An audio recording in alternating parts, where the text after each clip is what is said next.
Welcome to Decoding Superhuman. This show is a deep dive into obsessions with performance and how to improve the human experience. Twice a week, I explore the latest science, technology, and tactics with experts in various fields of human optimization. I'm your host, Boomer Anderson. Enjoy the journey. Superhumans. It's Boomer. We're back. And that noise in the background is the lovely Asheville, North Carolina. By the time this episode gets released, I will be on the other side of the world in Manila, enjoying some time with a mentor and friend. My guest today is actually round two, and it's Kaspars Vendelis. He came on the show last time to talk mental models in a very, very detailed way. And this time we're talking a little bit about how to be 2% better. Kaspars and I came to know each other through the Biohacking Congress earlier this year in Riga, Latvia, and we've spoken on many stages and attended many of the same conferences since. So you can say we got to know each other a little bit better. In one of those conferences, the Biohacking Fest in Kiev, Ukraine, Kaspars gave a talk about how to be 2% better, and I wanted you guys to hear it. So this episode is all about the tactics and tools that you need to be 2% better, and why life is really a battle between 49 and 51. We then get into rebirthing breathing and close things out by talking about the Biohacking Congress in London this coming February. The show notes for this one are at decodingsuperhuman.com/Kaspars2. That's Kaspars 2 as in the number 2. Enjoy my conversation with Kaspars Vendelis. All right. It's always nice to record with friends. So Kaspars, not to say that other guests are not friends, but Kaspars, welcome back to the show. Oh, I'm so delighted to be second time appearance on your show because I like talking to you, and I expect this one to go really, really fun. So you and I have done a little bit of traveling together. Kiev, where else? Riga, and a few other places. And, you know, we've had some great conversations, of which I just wish I would have clicked record on that. So we can think of this as an extension of those conversations. Shall we get started? All right. Bring it on. So one of the things that I loved about hanging out with you these past couple of months in Kiev, which is a town that I've never been before, but your talk in Kiev boiled down to, when we're talking about optimizing our day, you talked about this idea of how to be 2% better. And now that, to some people, may seem like such a small number, but do you mind just going into what exactly that means? First of all, this 2% thing is quite odd as a percentage. 2%, it's not even 1, it's not 100%, it's not 50%. It's like really something really strange. And that's why I like the idea by itself. But the main idea behind the 2% edge means that actually when we all we try to do on the daily basis, like every day, is to feel great. Mm-hmm. We want to be happy as long as possible, as often as possible. So basically, it's all about how can we achieve this feeling that everything is fine, like 100% confidence is there, good feelings, everything. So, but by the time, like really, when you analyze times when you really felt that everything is really, really perfect, if you dissected all these things that is going on in your life, you probably would have seen that you have a lot of actually troubles as well, a lot of problems, but that this feeling of everything is fine is just a little bit more than those feelings of everything is bad. So basically, all you have to do is to have a little bit more than half of everything is fine things on your plate, as opposed to 51, 52, whatever percentage that everything is bad. And even in those moments when everything is really bad, seems that everything just goes wrong. actually, if you opened your books, let's use the accountant There we go. terminology, you would see that not really everything is so bad. You have definitely some nice things as well. So basically, uh, if you compare days when everything is good and everything is bad, sometimes it's just that you have 50%, 51% of being good or being bad that gives you the impression that everything is either good or bad. So basically, all the challenge for yourself on a daily basis in your life in general is how to get from 49% being good to 51% being good as often as possible, as easy as possible. So basically, it's like only working on 2%, and it's not that we don't fall into the traps, we don't fall into the some bad days or something. It's just and it would happen at every time. You know, I mean, somebody cuts you off in the traffic, somebody uh, doesn't invite you to party or speaking in different events or something. So instantly you feel everything is bad. So the idea is not to fall into this feeling bad. The idea would be to get the tools behind, like in your life, to get those 2% back so that you feel 51%. So basically, it's an idea how to increase your daily feeling good by 2% only. So and that's quite encouraging for people because if you talk about the tools, the biohacking tools, some self improvement, self fulfillment tools, basically you know that you need those tools only to maintain 2% reliably. So that would be the simple description of the idea. So one of the reasons why I wanted to have you back on was because of this idea, because I think many people have this general illusion that if they're having or they need to be at 100% all the time, and they need to be 100% on. And if they're not 100% on, as a result, their day is shit. It's just gone to hell. And what I love about it is you very so simply put is that good versus bad is just a trade-off of 2%. And one of the analogies that you used in the Ukraine was the idea of a casino, I believe, right? Yeah, well, yeah, good that you remind me about that because definitely, if you look at the statistics in mathematics, arithmetics, then you can see that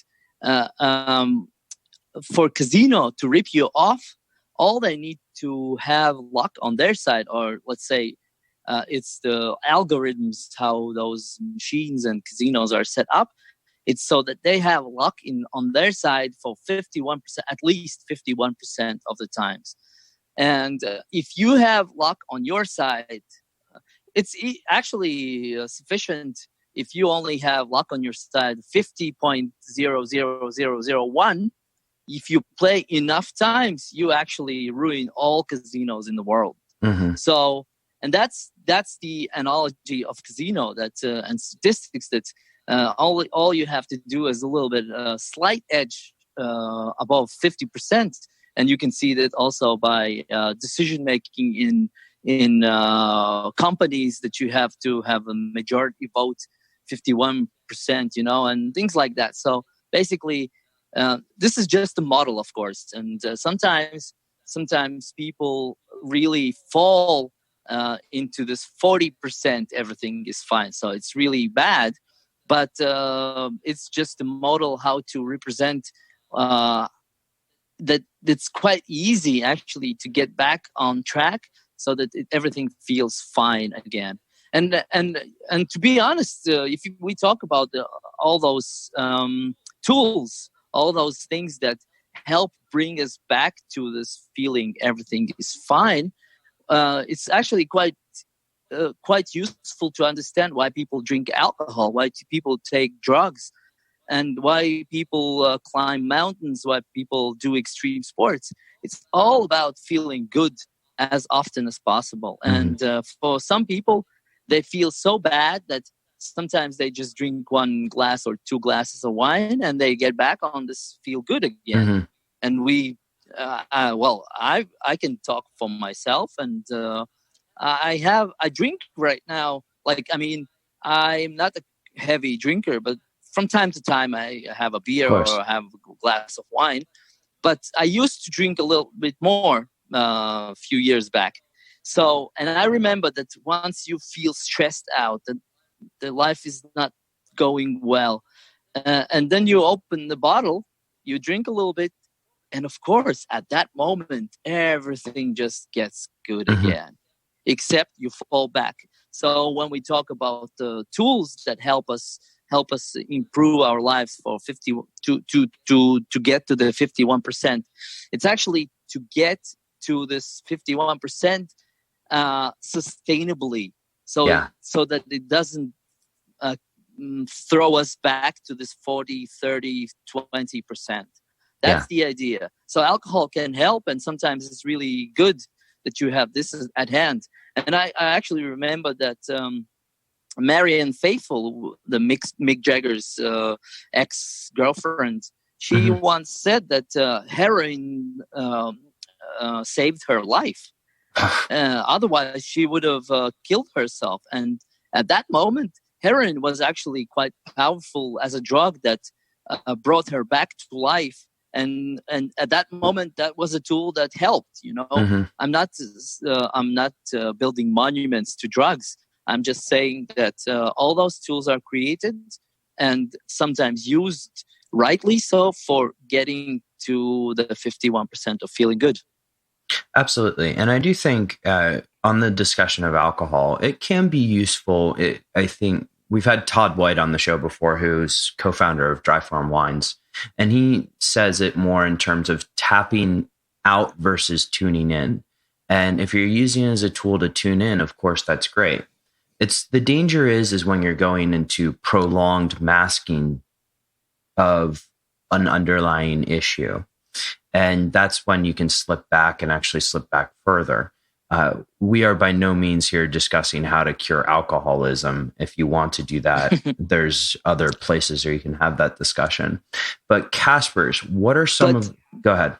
But can I add to that one? Because tuning in and tapping out, and if you combine this with alcohol as a tool, and you're really cognizant of the, sometimes it can be really used as a tool, maybe it's like first aid, and sometimes just to decharge from your total stress, and so that you're not breaking plates and furniture or whatever. Sometimes it's really good that you have that, but then you are aware that you use that as a tool and not for tuning in, not for tapping out. So and basically you can abuse every single tool. I mean, everything that is supposed to be healthy, you can actually overdose it and then does harm.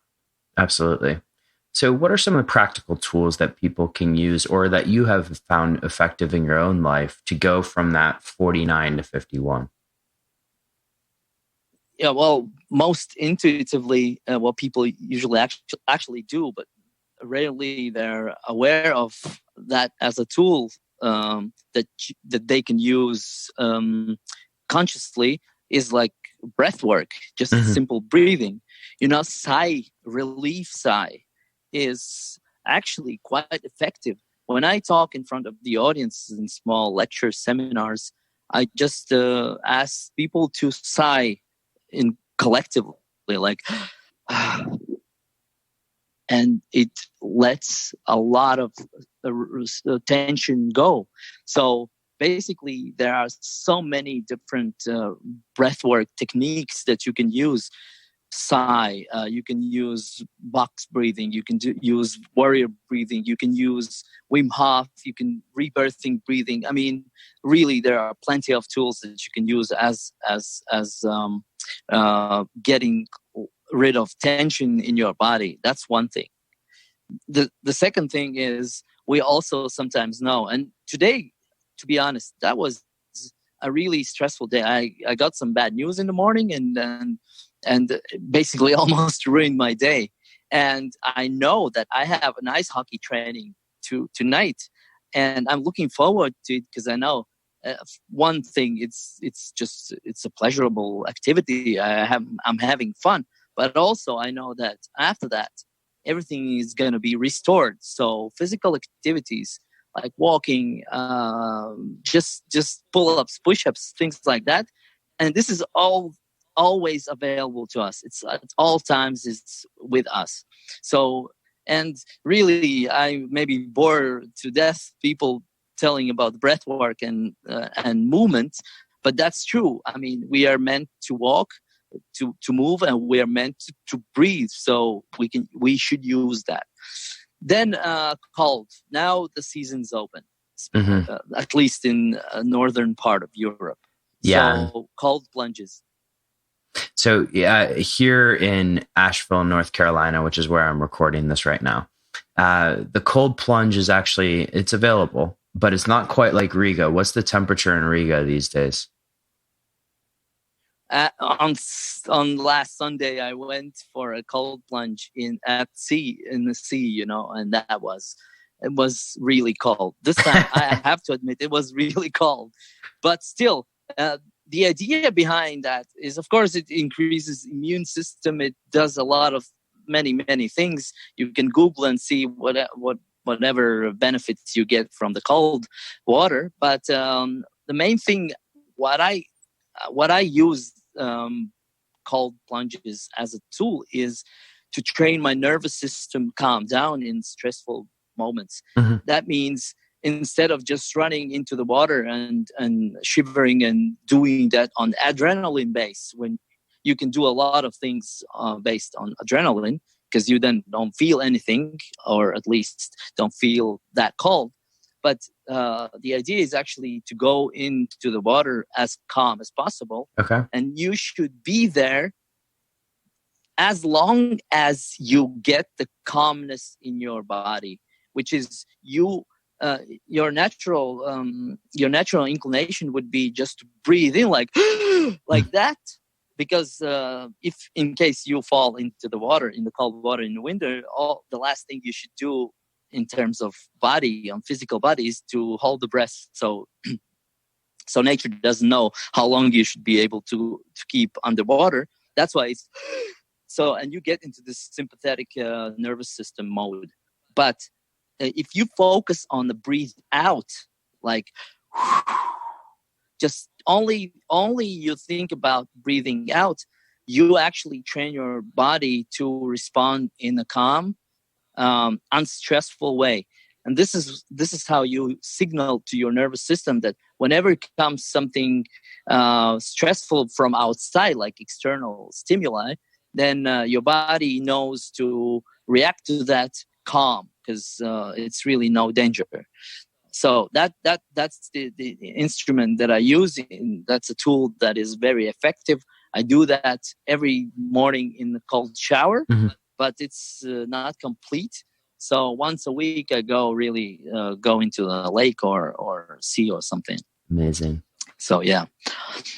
And basically, there are actually many other things like fasting, and you can do a lot of nice things also by fasting. You can increase the brain power, the focus abilities, and things like that.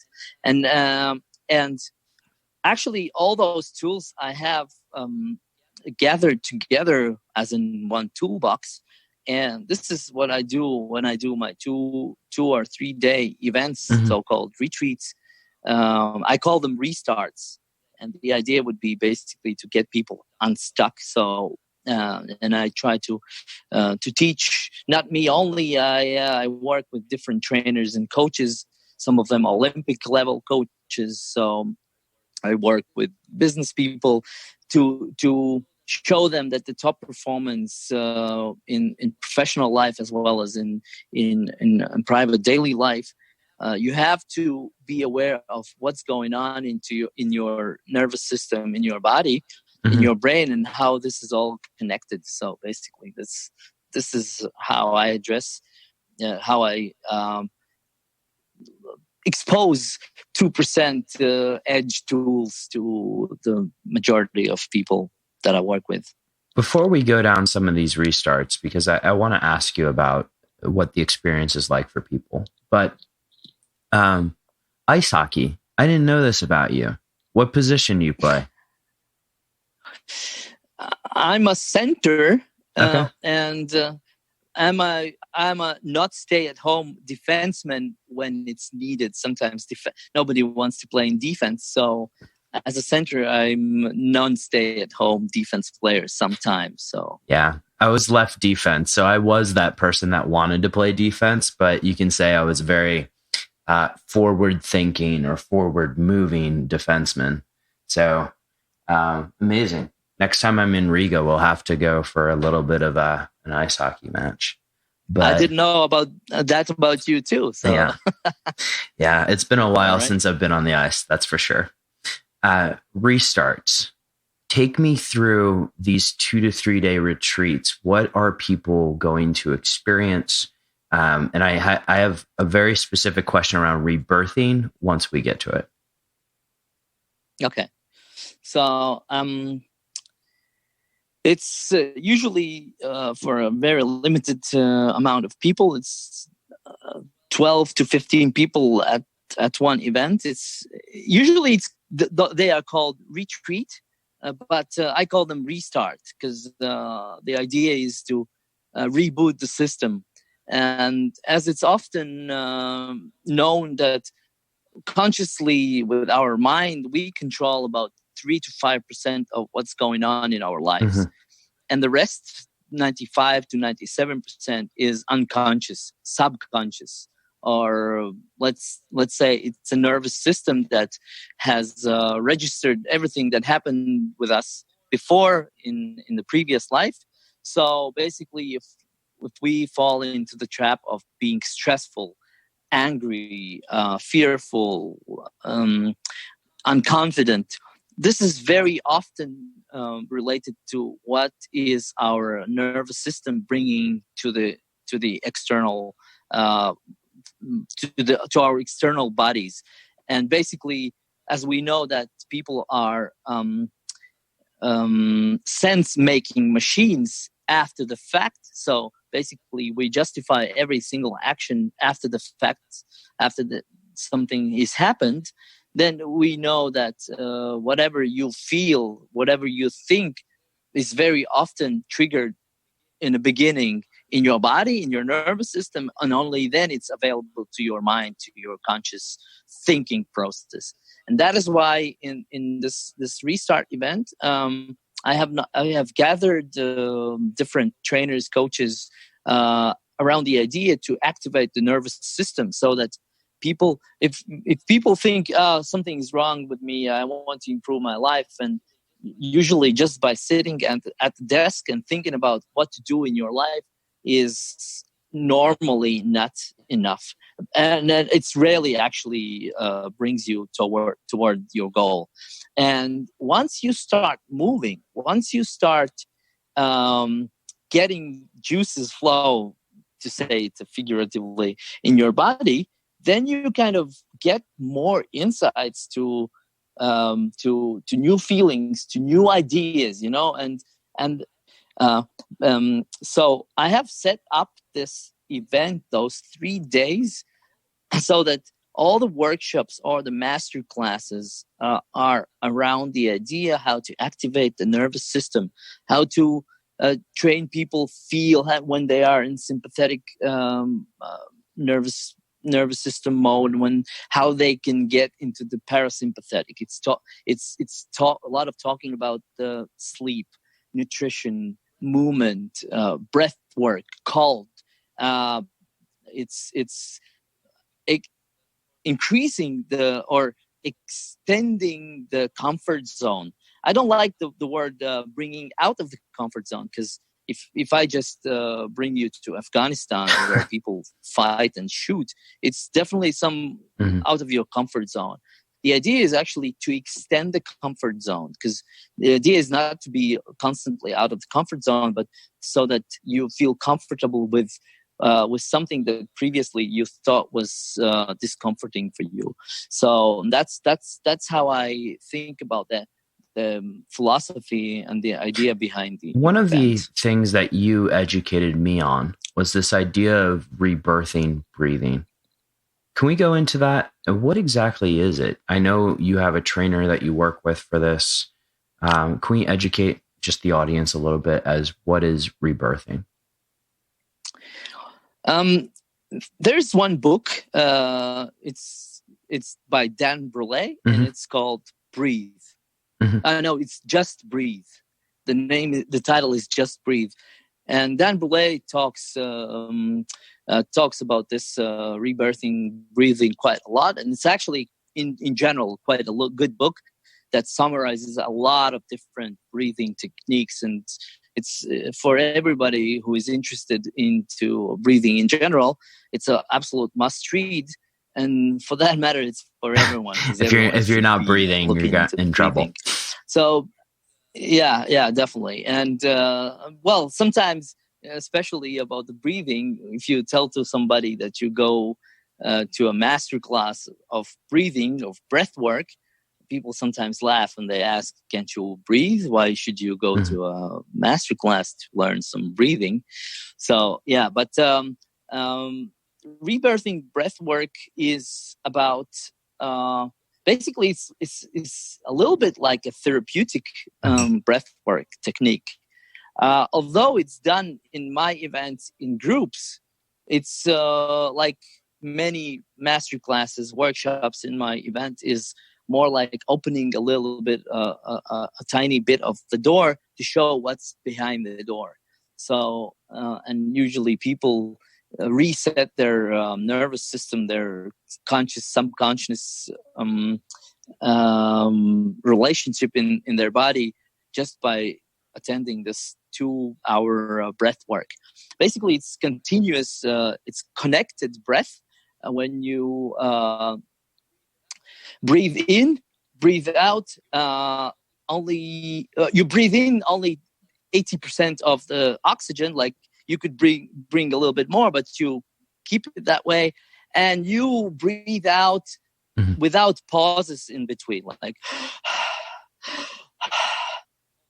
So, and as with almost any breath work that you do intensely with those sessions, you'll basically start feeling tingling in your fingers, and you'll start feeling that nervous system is kind of getting a little bit activated.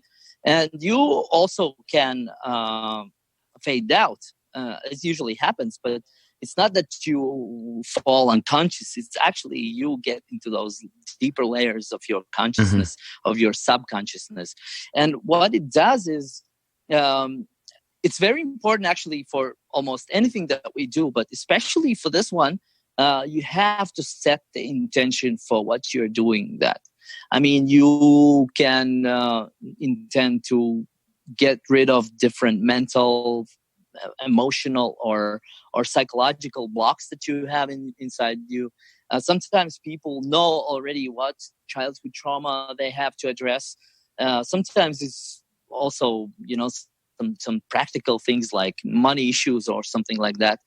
But what very often keeps us from achieving our goals, or actually start whatever is healthy for us, I mean, start eating healthy, exercising, and things like that, sometimes it's not because they are lazy or they don't know what to do. Sometimes it's registered very deep from the childhood trauma. If we have time, I can explain it just in short detail. Like, for instance, if let's say one financial accountant or something who works with spreadsheets, and at the age of 35, 40, which is typical age when people start noticing that everything gets worse, it's the time when people can start questioning, is this really thing that I need to be doing in my professional life and in general?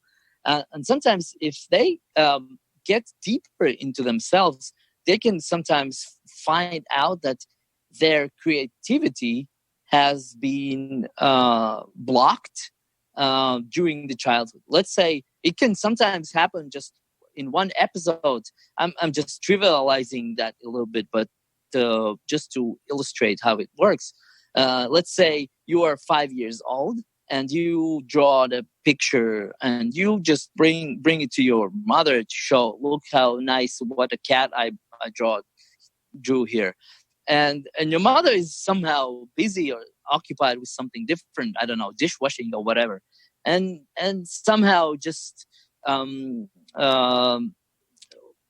don't know, just says, oh, just let me work, let me do whatever I do. And you register in your, because at the age of 5, you don't create anything new. You just, as a sponge, you soak up everything that happens with you. So you register in your nervous system that when you are creative, you get rejected. So creativity is rejection. And because nervous system is there to protect us in the case of some danger, so to be rejected is actually the ultimate danger. We are social creatures, and to be rejected means you cannot survive. So we are tribal people. So, rejection means you go outside your tribe and you die, basically. So, and that's why rejection, creativity, rejection, no creativity. Spreadsheets, no creativity, just go for accountancy. So you basically unconsciously chose all the professions that doesn't have to do anything with creativity per se. I don't say accountants can be creative. I'm just saying that creativity as being an artist or something, So when you tap into your unconscious by breath work, sometimes it gets revealed to you by doing this breath work, Sometimes you're totally not aware why you act the way you act, why you behave the way you behave. And sometimes those therapeutic breath works like rebirthing breathing can help you at least see what happened. Like, for instance, for me, was realization that I used to play basketball when I was a kid. So, and I remember right now that they actually never, no single time ever came to a game. So imagine this is now in my mind, in my conscious mind. I'm aware of that, but I'm not completely aware what that creates in my nervous system. So I have to work with that. So sometimes these limitations that we have are basically deeper than we think initially. So if this explains a little bit, what is it addressing, what issues, what ideas, what problems, then I hope I did the good justice to the absolutely. And I think just a couple of sources for people if they want to delve more into these hidden traumas. A book that you and I have talked about, The Body Keeps the Score, but also Letting Go, which I believe is David Hawkins. And then we've had Pamela Gold on the podcast before, who's talked a lot about this as well. And has been very helpful with me specifically in just sort of guiding through this. But Kaspars, thank you for sharing that. Where can people find out more about restarts? The webpage is quite easy and simple. It's yourestart.com. And I'm going to be sharing and posting the calendar of the announced events that would be available to anyone. And what's very maybe interesting that I do those events in manors and castles. I do that here in Latvia. It's outside Riga.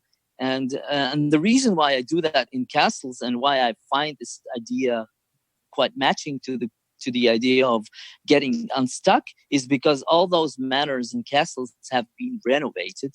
They have been lost for the Soviet times, because Soviet times are against the capitalism, against some luxury and things like that. So all those places are renovated, rebuilt, and restarted.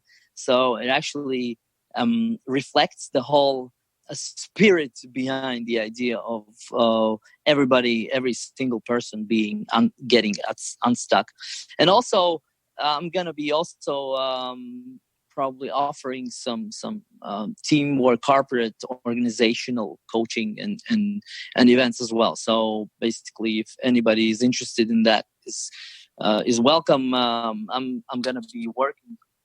I'm going to be working with high-level professionals and trainers, not only from Latvia, from Sweden, Finland, Netherlands, and the USA. There we go. And you and I are going to be at Biohacking Congress in London in February. What are you going to be talking about? I'm going to be talking about how to live to 100 years of age. My idea is actually to live to 120, but everything's going to be revolving about how to distribute your energy throughout the day, which was actually also my talk in Kiev, so that it's not just the years that you achieve, it's that you achieve every single day as good as possible, because you need to live right now, because tomorrow is going to be another today again. So it's the today that we have to be focusing on. So it's the focus on today. Awesome. To live to 100. Beautiful. And I'll link to all of this in the show notes, but Biohacking Congress is going to be in London. Anybody listening here can join. We'll link to tickets in the show notes, and you can certainly find out more about restarts in the show notes as well. Kaspars. It's going to be the Biohacking Congress is going to be, it's easy to remember. It's actually quite a nice date. It's 2020. It's 2020. So, special there we day. Go. Excellent. Kaspars, this is round 2. It's been so much fun, and I know you and I will continue these conversations. If I don't see you before London, I will see you in London in February. Thank you for joining, my friend. Yeah, thank you very much, and talk to you soon. Absolutely. Superhumans listening, this is Boomer Anderson on behalf of Kaspars Vendelis, signing off. Have an epic day. Don't you just love how simple life can be sometimes? It's a battle of 2%. 49%, you're having a bad day. 51%, you're having a good day. And I love how Kaspars boils it down to a few simple actionable steps, including cold showers, that you can do to be 2% better. The show notes for this one are again at decodingsuperhuman.com/Kaspars2.